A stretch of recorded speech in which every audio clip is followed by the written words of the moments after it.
Anyway, so let's dive into it. So thank you, Judith, for the introduction, first of all.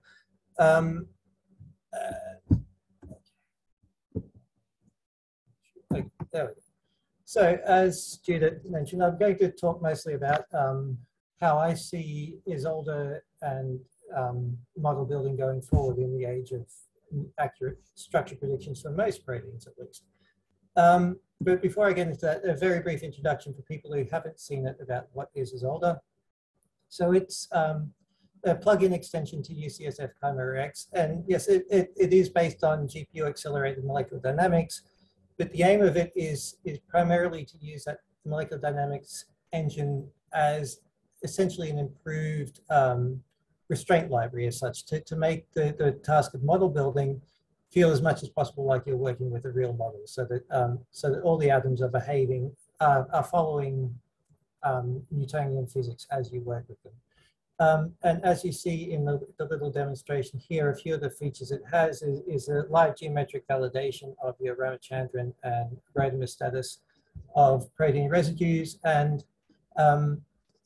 when you're working with crystallographic data, the live update of the maps against your structure factors. And the longer term aim here, as I'm fond of saying, is essentially to eventually blur and eventually eliminate the boundaries between model building, refinement, validation, turn everything into one continuous process. So that's the very short version. Of course, as anyone who's done any model building will know, we often run into situations where the density alone is insufficient, even with a really good physical force field. And that's of course very common in cryo-air maps, where even if you have overall high resolution, you'll have one domain that just insists on being mobile and is inherently blurry.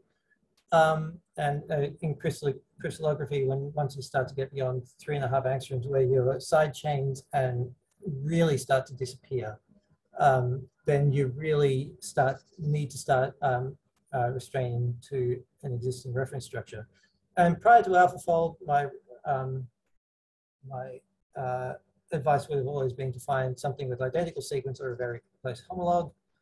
In this new world, my advice is always going to be, now try the AlphaFold model first, and only if you're working with something that turns out to be one of those things that it is still for predicting, then start looking further afield. So the basis of what I'm going to talk about is actually what I talked about at the last study weekend, these adaptive distance and torsion restraints, which use this sort of more generalized version of the top-out potentials that Gemin-McClure is a subset of. And when you're looking at these things, the key thing to remember is that the force felt by an atom is proportional to the slope of this curve. So with this alpha equals 2 on the inside there, that is your classic harmonic potential, where force is simply proportional to distance from the target. And at the other extreme, this alpha equals minus infinity, you will get essentially a golf ball on a perfectly flat putting green that just will only fall into the cup once it's actually right there beside it. And alongside those distance restraints, I have essentially an equivalent potential function in torsion space, which you can read all about in the link at the bottom if you're really keen.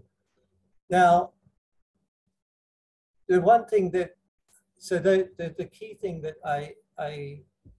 reason that I implemented things these ways is that this form of potential gives you a lot of flexibility to account for your confidence in a given restraint.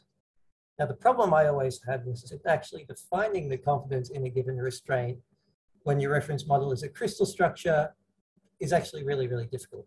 You could do some based on B factors and that sort of thing, but there's a lot of, there would be a lot of hand waving required. But one thing that AlphaFold does really, really well is actually predict its own, or predict how confident it is in the properties of a given positioning of a given residue and relative to other residues as well, which is really, really important. And from my experience, for There are exceptions, of course, and there always will be exceptions. But in general, AlphaFold-2 models appear often superior to even close homologs, particularly if those close homologs were solved at lower resolution as reference models compared to the actual experimental structures. The fact is, as Andrea talked about on Monday, is that almost every structure in the PDB contains some level of error. And AlphaFold models contain some level of error too, but there is going to be a crossover region somewhere, but in general, the AlphaFold models appear generally better in quality than say something at 2.5, 3 angstroms, especially if it's more than a few years old. And where a low resolution experimental model and an AlphaFold model differ substantially, it's usually the experimental model is wrong. And that here I'm talking about where there is a difference in register, for example. It is almost always the case the AlphaFold model has it correct, and that previous lower resolution model was simply an error. Perfectly understandable error, but an error nonetheless. So the first thing I need to talk about, I think it has been introduced a couple of times before, but the predicted aligned error matrix.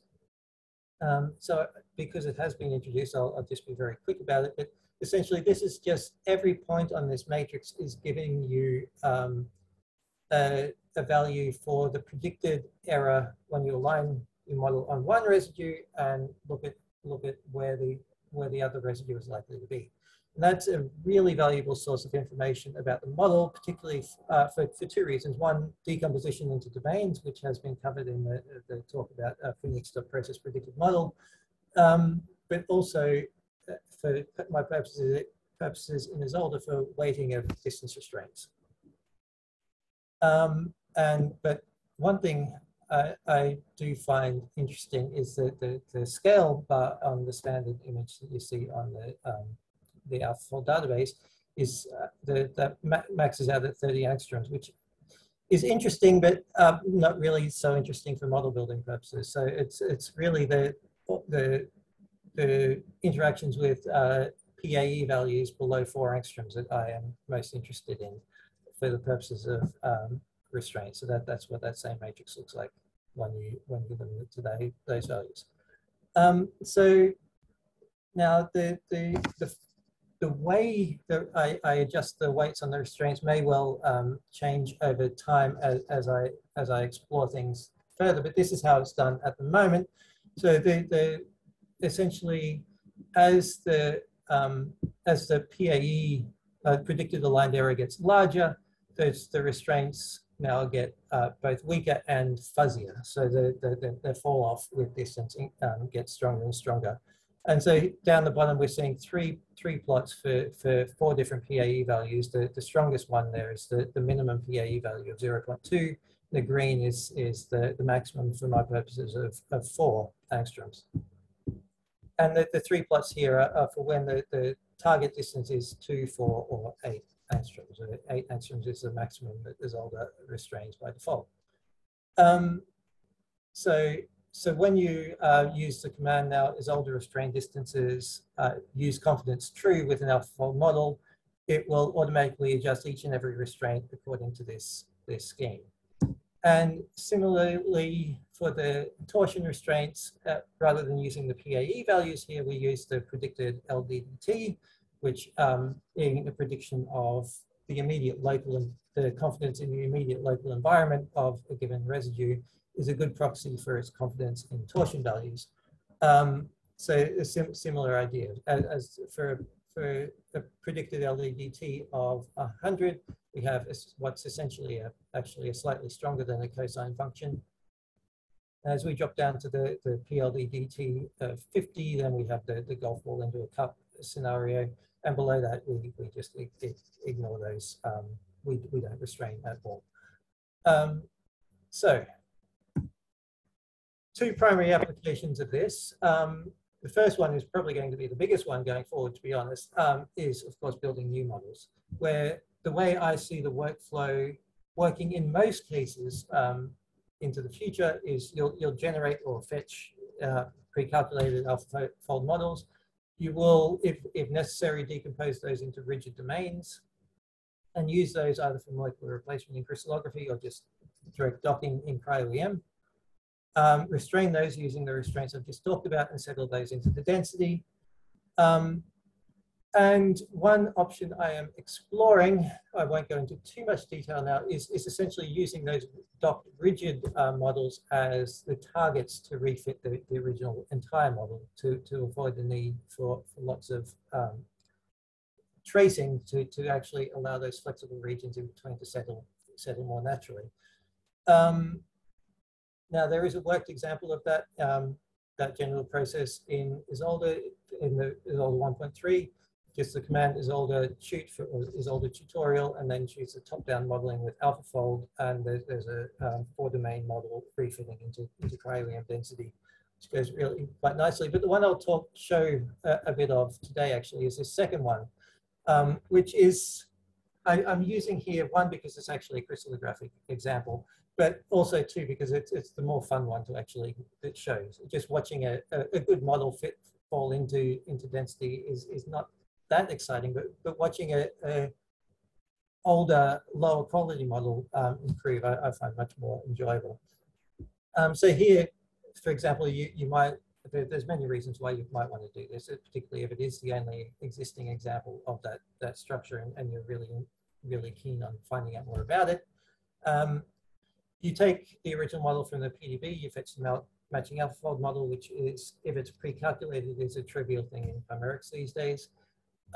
You restrain the original change using those models as a template, and you work forward. And the example I'm going to show here is actually the tutorial in ISOLDE, which is 2RD0 from 2007, 3.05 angstroms, and it is the first, actually, it's the first of many models of this particular protein, but as you expected, the first model with that resolution and that era, there are many mistakes in it, and they're inevitable given the challenges.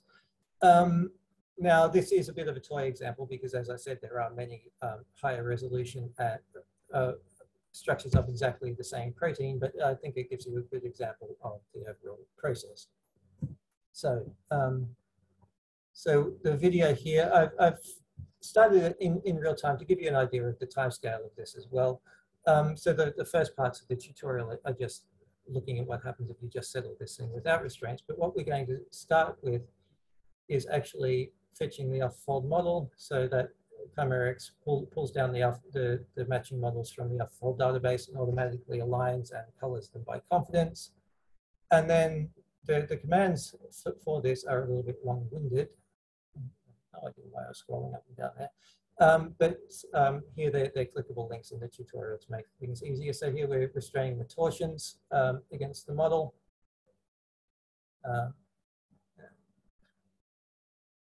And I've just hidden the AlphaFold model for clarity. And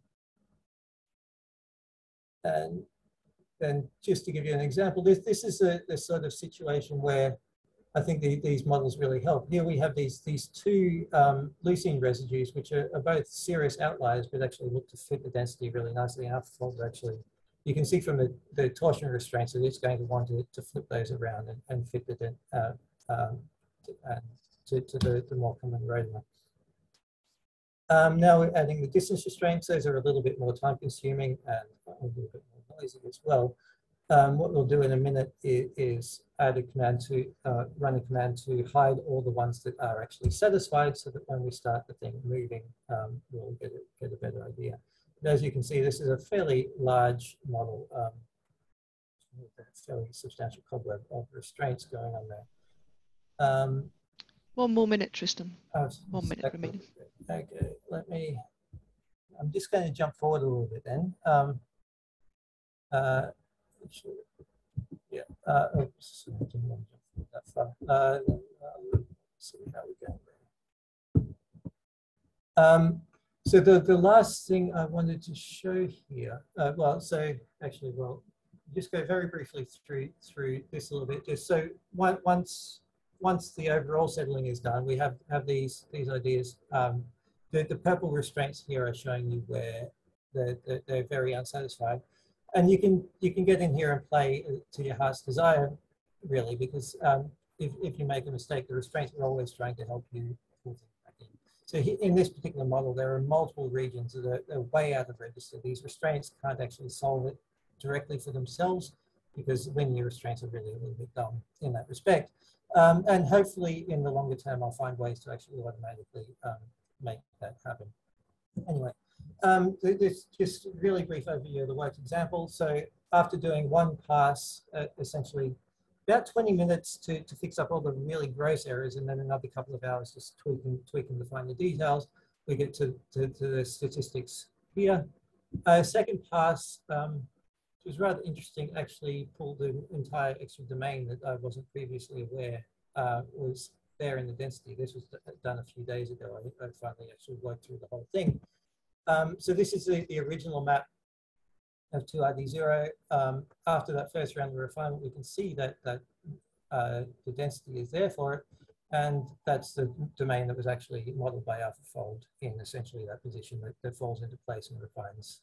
I mean, the density is still pretty terrible, as you can see, but it's really quite clear that domain is there. Anyway, the acknowledgements, of course, Chimera X is critically important to all of this, as is Clipper for the map calculations and the handling of crystal symmetry, OpenMM about it, and of course the Read Lab for hosting, Randy for hosting me, and everyone else for lots and lots of discussions, and the wider members of the Things Consortium. And thank you there, and take any questions you would like. Thank you, Tristan. Are there any questions? If you would like to put your questions in the Q&A or on Slack. I think we have time, a couple of minutes for questions, and I do have one. In your experience when using the AlphaFold error matrix as guide, in your experience, is it really as accurate as it appears to be and as we are led to believe? Or have you seen any signs that would point in another direction? I've found a very few cases where it's been a little bit odd. I remember using that domain decomposition. There was one case I found where there was one beta strand that insisted on clustering into the next domain rather than its own because of something going funny in the PAE matrix there. But in general, it does seem really quite spectacularly good. Nothing is perfect, of course. But. I agree with that. There are a couple of comments on the Slack just saying, always awesome to see ISOLDE doing its magic. I do agree with that. Another thing I do agree with is the color or the color cutoffs in the error matrix, which I think should be the default. So that the 4 angstrom tops white should be the default in the AlphaFold database. So perhaps this is a forum where we can convince the developers to actually do that. It might be a bit of extra work, but I'd love to see that become interactive actually with the slider. Indeed. If there are no more questions, let's thank all of the speakers of this session and let people have their lunch. We will be back at 1:30 GMT with validation and remediations of models. Thank you very much, everyone, in this session. See you later. Bye-bye.